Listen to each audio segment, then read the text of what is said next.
Alright guys, today we're going to do a pretty easy meal. We're going to do some chicken with potatoes. Do it separately, obviously. The chicken's probably going to take the longest to take, so I've got some chicken here. Actually, I was having a hard time finding chicken because of the COVID-19. However, they have this chicken and some other chicken, and I picked out this one because this one actually is thin sliced. And I thought that would be great to be able to cook on the Blackstone. So, first thing we're going to do is we're going to take some oil and put the oil onto our grill. I know it's nice and hot because I can see it smoking here in the back. We're going to get the oil spread around a little bit, let that heat up slightly.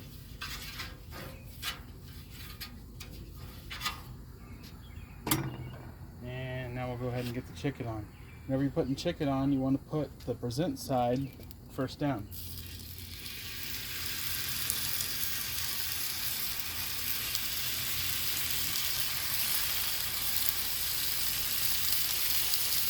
And because I touch raw chicken, I'm going to wash my hands with it.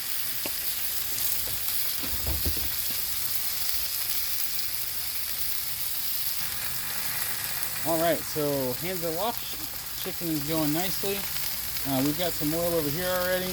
What I've done with these potatoes is I've sliced the potatoes so they're about a 1/4 inch thick. And we're just going to put these on here just like this. And let the corn inside be on the griddle.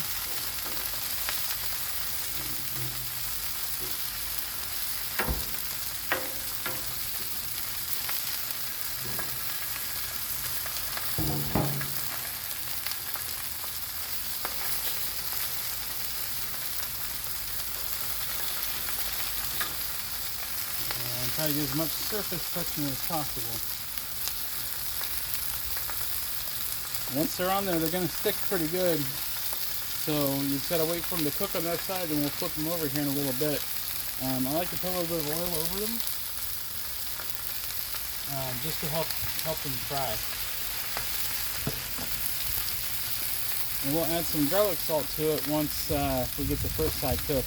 We'll get that on there and get those tossed up. Now here's a little flavoring that I got from a place in Castleton. It's called the Ale Emporium, and they make the best Hermanaki chicken wings. If you're ever in Castleton, Indiana, stop by Ale Emporium. Definitely pick up some of the sauce. They sell it just by the jar now. I don't know if it's just because of the virus that's going around that they're selling this separately because it's so popular, or if it's an item that they're going to carry like that constantly. But it was about $8 for this jar. It's a pint, and they sell a bigger one than this. They sell a quart of it, and the quart is like $16.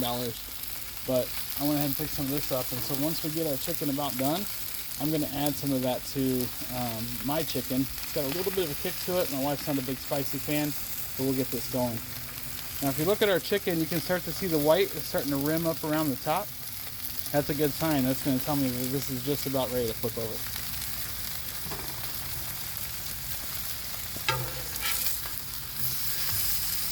Go ahead and get this chicken flipped over here.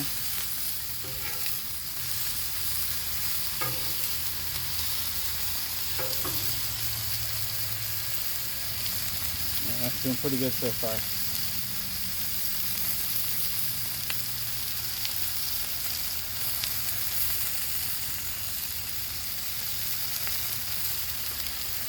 Looking pretty good. Gonna take a little pause here. We'll be right back. Alright, so the other chicken's been on this side for about 1.5 minutes or so. We're going to check our potatoes, and we'll go back here and toss it over. You can see it's got a nice golden brown to it. So these are ready to start cooking over.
Alright, now that we got those on there, you want to try to keep them as close together as you can.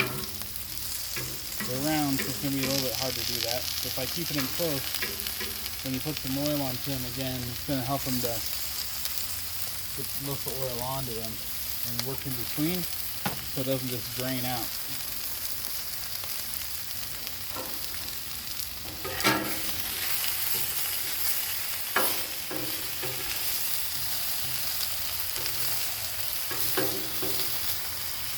So this piece of chicken, I can see that it's going to cook a little slower than the other. So because it's a little bit fatter right through here, so what I'm going to do is I'm going to spin that around and put that right against the edge. So it's going to start cooking it from that side for me as well. And this one's kind of thin there.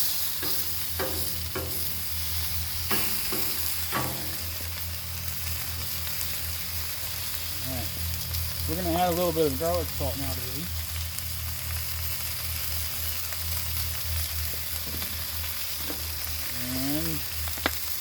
A little bit of butter. Land O'Lakes soft squeeze, the great butter to use. So we can just put it right on there.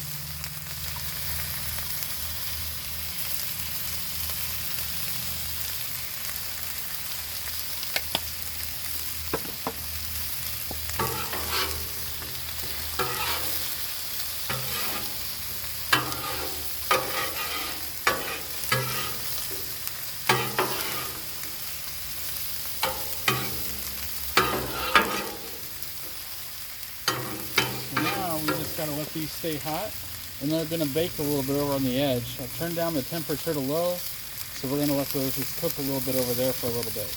Now the chicken, this one here is going to be cooked fairly quick because it's fairly thin, so that one will save because my wife's going to eat that one whole. This one here is thicker and this one's thicker, but this one's smaller. So I'm going to take this one and this thicker one, and I'm going to cut those.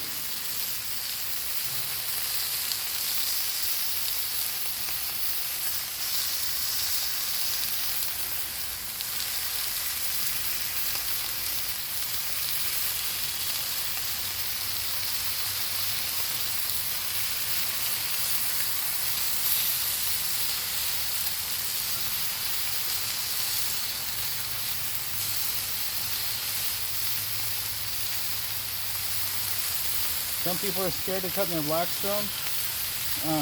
I'll tell you I'm not. Do I need to sharpen my knife occasionally? Sure, but what knife doesn't need to be sharpened? As long as you've got a quality knife and you've got a good sharpener, that shouldn't scare you. The other part is too, that when it comes down to the Blackstone, you're not going to hurt the surface. If you were to cut the surface a little bit and put a little bit of a split into your seasoning, it's going to re-season, so you're not going to have to worry about that. So don't be scared of it. Like I said, you may have to sharpen your knife occasionally, but you should be sharpening your knives routinely anyway if you're going to be looking at a good quality knife, and you're going to be looking at something that you're going to be able to take care of, and something that's going to help take care of your meat. I'm barely slicing through this chicken. I know it's chicken, but I don't have to slice hard with this knife, and it goes right through for me. It's definitely a well-maintained, taken care of knife. I'm not trying to do commercials or anything, but there's the knife itself. You can see the brand. I love this knife. I picked it up quite a while ago. It was about $75, so it was cost a little expensive. So I know I'm going to take care of it, and it's going to take care of my food that's on the griddle. Alright, we're going to let these keep cooking over here for a little while. These here now I'm cooking, so I'm going to put the sauce on them here in a second. That's why I cut it up. I want the sauce to touch as much of this as possible.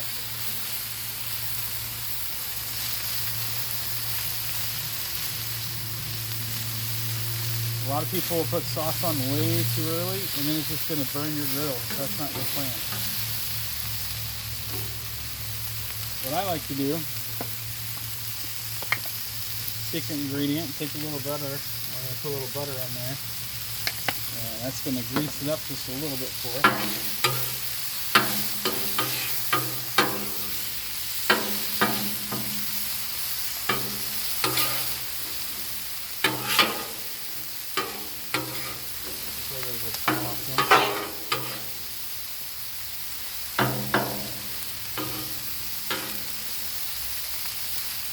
We're going to going to turn the temperature all the way down to low, and we're going to let this go ahead and start to cool down a little bit on this griddle.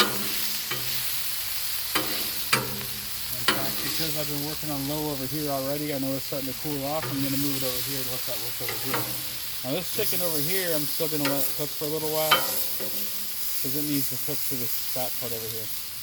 Alright, so we've got our sauce.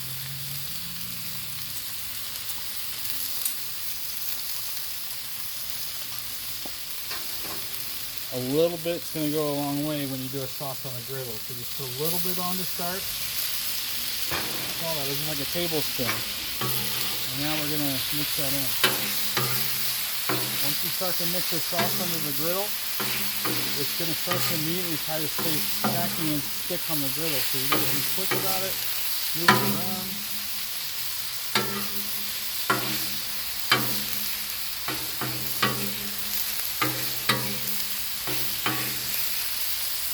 That's it.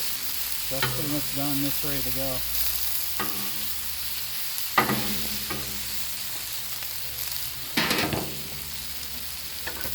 Got my plate over here. Put the chicken on.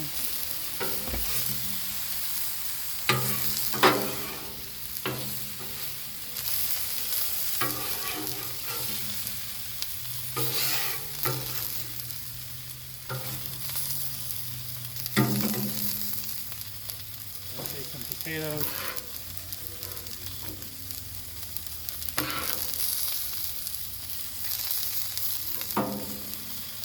One more little dusting of seasoning on it.